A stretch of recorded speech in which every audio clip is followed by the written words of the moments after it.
Hey there, Mama, and welcome back to the Moms Overcoming Overwhelm podcast, episode 51. I'm Emily McDermott, and I am here beside you on this journey as we work together to declutter your home, head, and heart. I hope you enjoyed last week's discussion of my 5 must-have back-to-school routines. This is my kids' first week of school, and I have been working to consistently implement our after-school routine, even as we shift into after-school sports for the first time ever. Please pray for me. This week in the free Facebook group, I am doing systems and routines training about topics like cleaning, paper, to-dos, and more. So come on over to tinyurl.com/moms overcoming overwhelm to join in the fun. One more tiny housekeeping item before we start. For those of you who listen to me using Stitcher, I recently learned that Stitcher is going away on August 29th. So if you want to continue to listen to me, and I hope that you do, you can always do so via Apple Podcasts, Pandora, Audible, and a ton of other podcast apps. I also always have my full-length podcast episodes on YouTube, so you can search for Moms Overcoming Overwhelm and find me there. So for today's episode, I'm thrilled to bring you this conversation with my friend Jen Rogers from the Bold and Blended Stepmoms podcast, all about decluttering relationships that no longer serve us and creating boundaries around the ones that we want or need to keep. While we spend a lot of time around here talking about decluttering our physical stuff, this is an episode to help you declutter your head and heart, not just your home. Jen has a ton of tactical advice about how to declutter when it comes to relationships. She describes herself as a wife, mom, stepmom, daughter of the King of Kings, inspirational speaker, #1 Amazon bestselling author, certified professional life coach, and a pickleball lover. She is also the podcast host of the top 1.5 globally ranked show, Bold and Blended Stepmoms, where she helps Christian stepmoms prevent stepmom burnout, stop walking on eggshells, and end second wife imposter syndrome for good. She is passionate about equipping women to reclaim their identity in Jesus and preventing re-divorce. I know that you are going to learn a ton during this conversation as Jen is sharing a lot of tips you don't want to miss. So, what do you say? Grab that notebook and pen, and let's dive into today's conversation with Jen Rogers. Hey there, Mama. Are you tired of all the stuff crowding your home, calendar, and mind? Do you wish you could say goodbye to the endless to-do list running around in your head? Want to declutter but don't know where to start? You're in the right place. Welcome to Moms Overcoming Overwhelm, where you will find proven and practical solutions to declutter your home, head, and heart. Hi, I'm Emily, a wife, boy mom, and simplicity seeker. I struggled to get pregnant and felt overwhelmed until I discovered decluttering could create the physical and emotional space I needed to become a mom. Now, 2 kids later, I've transformed my life and motherhood by developing simple systems around decluttering, capsule wardrobes, kid stuff, cleaning and tidying, meal planning, time management, and more, and I can't wait to share them with you. If you're ready to reclaim the time and energy you crave, be present with your kids, and finally enjoy the life and motherhood you so deserve, let's kick overwhelm to the curb, shall we? Grab your lukewarm coffee, your notebook and pen, and clear up some counter space. Let's do this.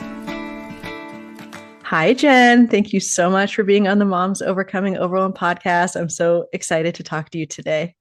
Hey, I'm excited too. And I had a lot of overwhelm to overcome, so I think I'm in the right place. You're totally in the right place. I'm so excited.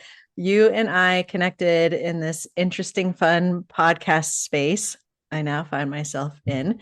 And you have a very, I think, unique perspective that you bring to all of our conversations in our group. And you have an amazing podcast. And I just want you to tell my listeners about all the things. So can you tell us about you and your family, the women that you serve, and then also when you're not doing all of that, how you like to spend your time?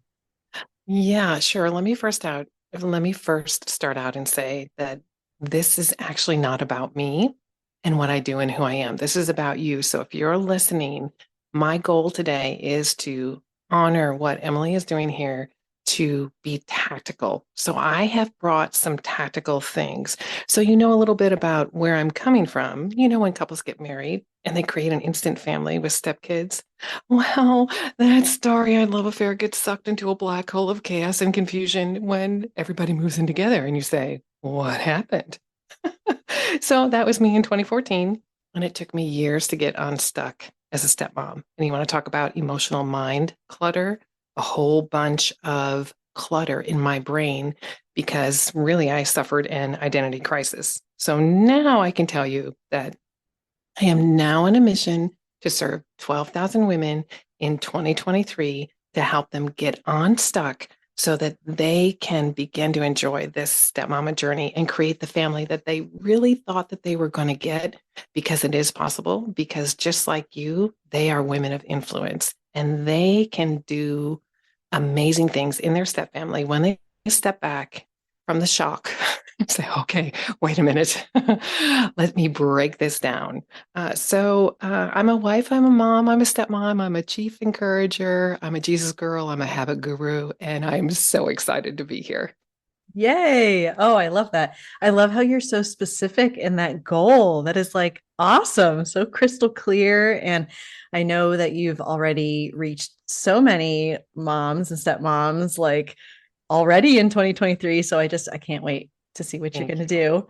do. And I know that you probably have several examples to choose from all of this time that you have been experiencing the mama and stepmama life. Is there anyone in particular where you felt completely overwhelmed by what was going on and you knew something needed to change? You knew that, you weren't able, we talk a lot on the show about knowing what matters to you and then being able to make room for what matters.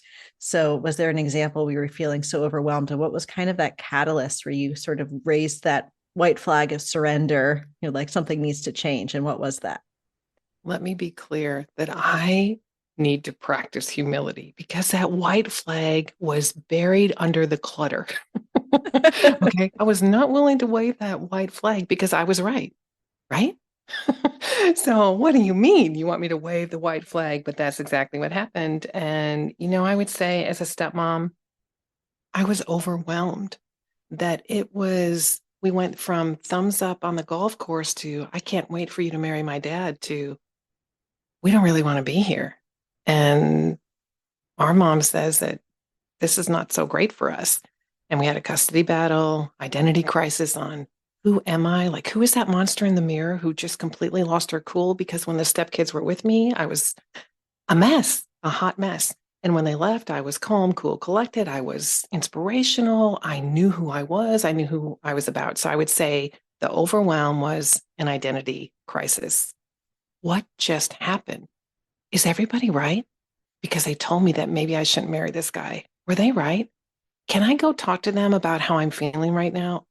No, actually, I can't, because they're going to tell me that, see, we told you. And that's the last thing anybody needs when they're acknowledging, I am in overwhelm right now, or I am lost, or I'm hurting. Whenever we are brave enough to finally pull out that white flag from that clutter filled closet and say, I actually need to surrender, and then we get shot down, it's the worst thing imaginable. And so, even if it's only that we think that's going to happen, that does impact how we behave. It may not be how people will respond, but because we're thinking that, we act out in fear. And we want to protect ourselves. And we want to avoid shame, or at least acknowledging the shame that we're feeling on the inside, because we're not measuring up to whatever the measuring stick is that we think we need to measure up to. So I would say dealing with parental alienation, dealing with the custody battle, losing myself in that process, that was the most challenging time of my life. And I just want to say, P.S., I have recovered and I am in a different space right now. And now the most challenging thing I do is being an entrepreneur, which I know, Emily, you can relate to. This is the Yes. hardest thing ever. Oh my gosh, yes. And I can't even imagine. Sometimes I shouldn't say sometimes, almost on a daily basis, I'm like questioning my parenting decisions. And if I'm short with my kids, I'm, getting upset at myself. But I don't have that person, like another person that they're running to be like, well, guess what? Guess what she did? And I can't even imagine just kind of living with that pressure and everything. And then if you have sort of the mental clutter and some of the other clutter that's surrounding you that's impacting you, how did you start kind of moving out of that? And you were in the season of the custody battles and all of this going on. How did you just kind of move yourself step by step out of that so you can kind of be where you are now? Because now you're teaching mamas and stepmamas how to get past it, which is so amazing. Yeah. Yeah. Yeah. Well, you can't drink it away. So tequila was involved. That did Okay. not work. Good to know. Good to know. You cannot run away. I did run away after pointing my finger at my stepson who was making me crazy. And he's the one who got it all that one night that I'm out of here. Because my husband, I felt like I wasn't being supported by him. I felt like he chose his child over me, which is what happened. Which, if you're in a step family, there's a whole lot of convoluted, oh my gosh, how do we deal with this situation? So I love my hunka. Okay. I am in love with him. We'll be married 9 years in August. And it's good. It's really, really good. But it was really, really hard initially. So for me, I'm a Jesus girl. I love the Lord, and He is the only way for me. And so how He did it, He works in mysterious ways. We read about that in His Word. And how He did it was this: I started a podcast. I sat down in September 2020 and I said, I'm going to start a podcast. I was a clueless wonder. Okay. So I didn't go through all of that learning that you and I have gone through together in the coursework that we did. I had no idea, which is good because I probably would have said, no, I'm not going to do it. But I sat down and I thought, well, I want to talk to stepmoms about their hurt. And what I learned was I was one angry stepmom. I was really angry. And so God used that to reveal to me, Jen, it's not all about you. Humility is really, this is a big lifelong lesson for me, for sure. And so as I was learning that I wasn't the only one who was struggling, that's what I learned, is that really I needed to focus on the kids because they were in trauma. Their family had broken apart, and I was the physical manifestation that you're never going back there. And so it's easy for me to be a target, just like it's easy for whatever you're angry about, is easy for you to target a person who represents what you're angry about. And yet that's misplaced blame, because the only person that we can control is ourselves. So I couldn't control what anybody else was doing in a situation.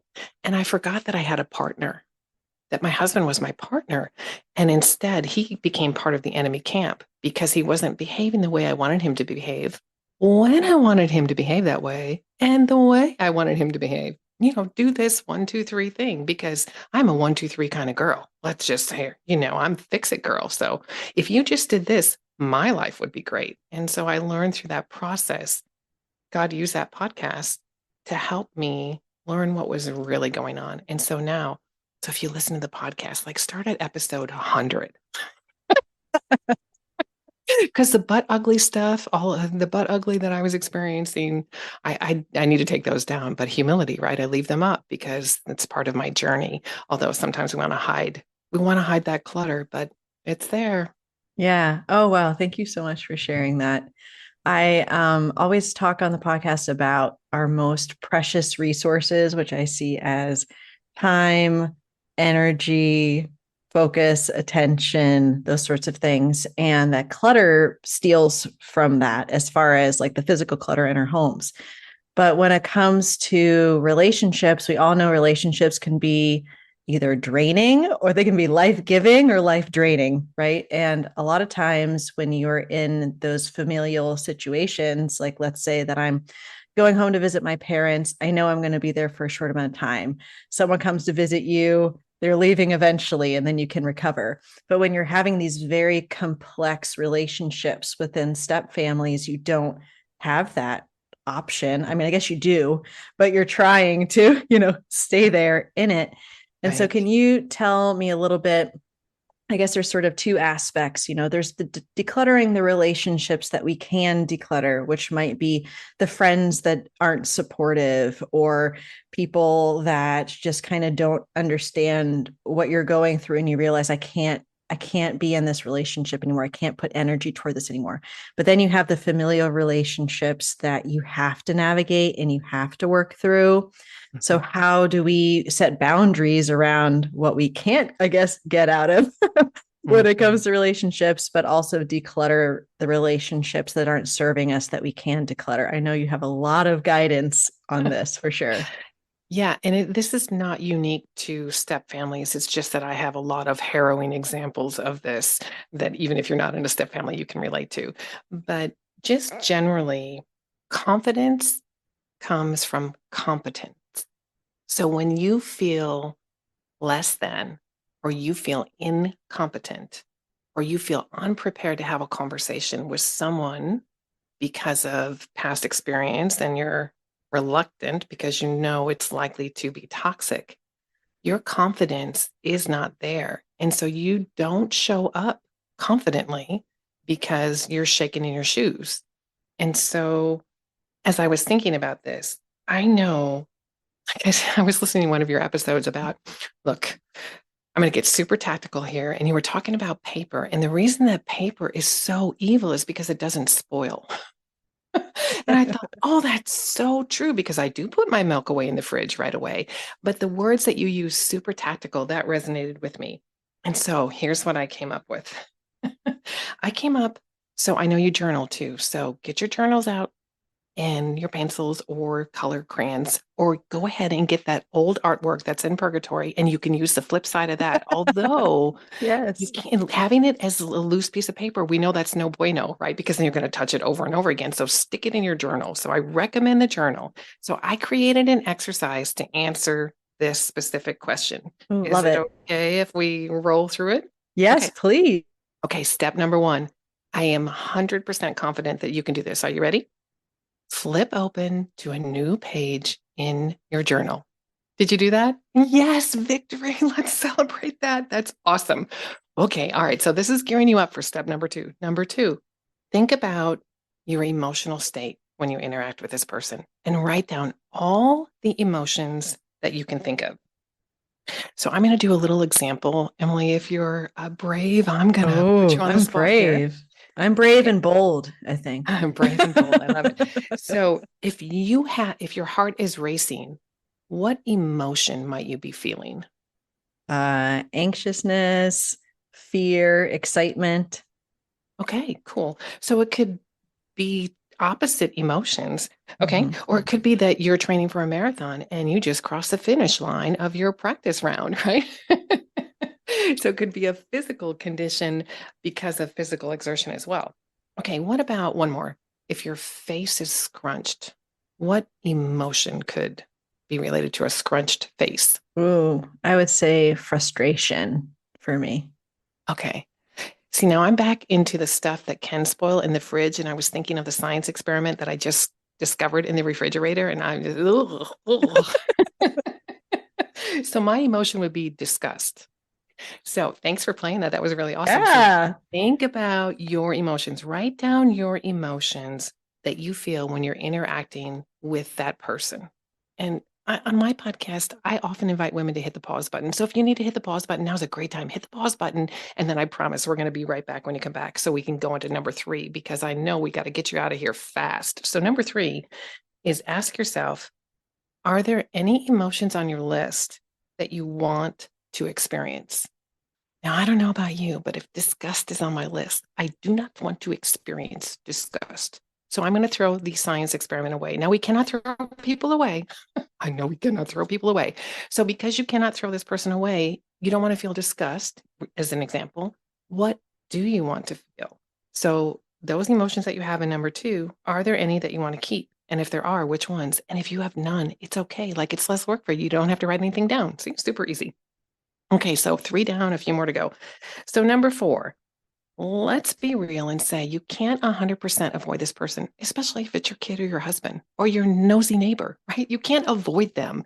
Although you can get creative with your nosy neighbor. I'll leave that up to your listeners to come up with ways to get creative about avoiding a nosy neighbor. But in the context of dealing with a co-parent and step families, for example, I can't get rid of my husband's ex, although I have had some ideas about demise. Okay. That was back in the day. Now it's all good. It's all good. But what is realistic? How often do you need to interact with this person? So you don't need to interact with them 100% of the time, even if it's your husband or your kids, because you got to put them in timeout, right? So you get a break so you don't have to interact with them. Or your husband's going to work or you're going to work. So you're not with anybody 100% of the time. But how often do you need to interact with each other? Get real about that. And then number 5, what do you want to say about yourself after you have that interaction? I like that one. It goes back to that confidence thing that I want to show up confident or prepared or curious. Curious is my word for 2023. I didn't know it happened accidentally, and I'm curious about that. But get curious about that. What do you want to say about yourself after that interaction with that person? Number 6, hang with me just a couple more. Number 6, what obstacle is in between you and the woman you want to show up as? Are you angry? Are you afraid? Have you been hurt by this person before? Are you just confused and you just really don't even know what to do anymore and that you're crying in your closet and you can't cry any more tears, but that's all you feel like you can do? So emotionally, you might be emotionally challenged. You could feel like there's a sense of danger lurking. So whatever that obstacle is, it could just be that you just don't want to do it because they won't do what you want them to do. Whatever it is, it's okay because this is you. This is what you think and this is what you're experiencing. So isn't this great? There are no wrong answers here because these are your answers. Okay. Number 7, this is the honka honka. What boundary could you practice to overcome the obstacle? So some examples could be, I could pray for my bonus ex-wife, and I have, but I have to tell you that it was, well, I don't know how many of you will know this, but it was like the fawns tripping over an apology. I don't really want to pray for this person because she's infiltrating my family. That's what it felt like to me. But praying for that person and that God would soften my heart. I prayed for him to soften my heart towards this person. Another boundary is determine in advance. Maybe you could avoid this situation altogether. So if you and your husband are always fighting about which kid it is that's going to take out the trash, what could you be curious about with that to create a different situation so the trash could be taken out successfully? Maybe you're the one who just takes out the trash because it's not worth the emotional angst for you to get all worked up over. Maybe you have a chore chart. So this is, again, where you get curious. Another thing is stay focused on the purpose of the interaction. What requires a conversation or an interaction to begin with? So this is what I tell women often. Just because somebody asks you a question does not mean that you need to give them an answer. Our natural inclination is to do that, but it doesn't mean that we need to answer, especially with that nosy neighbor. There's stuff they just don't need to know. Another thing, as far as identifying this boundary, is what would a mutually beneficial outcome look like? How do you get to both of you winning at least a little? And then here's an exercise that I learned in leadership courses that I took with Brian Tracy. What's the absolute worst thing that that could happen? Write it down on a sheet of paper and then tell your brain to avoid that. Avoid I that love at that. all costs. So that is a 7 simple exercise step for your listeners to use to help with this emotional clutter in this Yeah. challenging relationship that they have. Oh, I love that. I love that so much. And as you were going through, I was thinking a couple things. Number one, when you're actually writing things down and being able to see them, then they're not as scary, right? It's not like this amorphous stuff that's kind of going on your brain and constantly swirling around along with the emotions. And I love that because it is super I was going to say tactical and tactile, as far as doing that. And I was thinking about a relationship with a friend of mine that we were best friends. She was my maid of honor. We were best friends in college. And unfortunately, the relationship has fizzled away, I guess. And I kept trying and trying. I wasn't getting any response. And I had to just one day say, you know what? It's still painful for me even to see all the things that are going on social media. I'm just going to make that boundary and say, okay, I'm not going to look at that anymore. I'm just going to accept that sometimes relationships end. And if she somehow reaches out to me again, you're going to receive her with open arms, open hands, have that curiosity. And I don't know. I just think that's such a great approach for not only those kind of relationships that maybe you recognize, okay, I need to let that go because that's what's most healthy, but also like you were giving the example about the stepson, taking out the trash. It's like, okay, how can I think about this in a different way? How can I be more creative in my approach? And maybe what am I not seeing? And then also maybe using your husband as sort of an ally in that and saying, like, hey, I'm just trying to figure out how we can approach this. What ideas do you have? And kind of being collaborative in that regard. So I really appreciate that. I feel like you've given us already a lot of like mindset shifts around how to approach these relationships. Is there anything else that you wanted to share in that regard about relationships and boundaries and all this great stuff after our 7-point plan so we can move forward? Yeah, I want to give you full permission to be curious. And I'm stating that again because we often move past things very quickly. But when you give yourself permission to explore and meet that hurt and that anger and that disappointment where it is and acknowledge it, it's so important to give it space because for me, I'm a talker. Okay, I can talk and talk and talk and talk and talk and talk. Well, the flip side of that is the weakness in my strength is that I can talk too much. You're like, Jen, knock it off already. I got it. I got the point. I heard you. I got it. So our strengths are our weaknesses turned inside out, or our weaknesses are our strengths turned inside out. So when you say, hello, disappointment, I am disappointed in you. What are you doing in my relationship? Because I love this person and I know that I want the best for us, but I'm disappointed.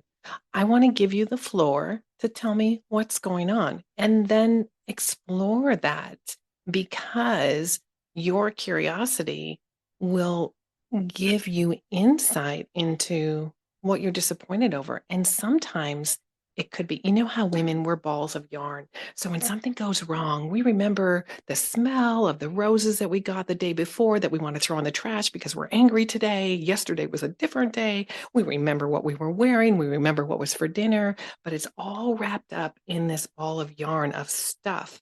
And so when we can begin to pull a strand and look inside that, then we're going to get different answers. And that really requires space, which goes along with what you share as far as decluttering. You can't just do this and declutter, although I have tried. It doesn't work. I cannot boss my papers around, but I can boss me around to say, I want a clean space. And so I realize that there's work involved. Just like this, there's work involved. So have a box of Kleenex in your journals and really take time to give yourself permission, which takes me to one overall arching tip that I have in my bag of tricks for you. It starts with you. Knowing what is important to you starts with you. And we mentioned earlier that you're the only one that you can control, but you can influence people. So when you show up ready to rock and roll, you have influence, sweet sister. And I want to invite you to use it and wield it. It is your weapon.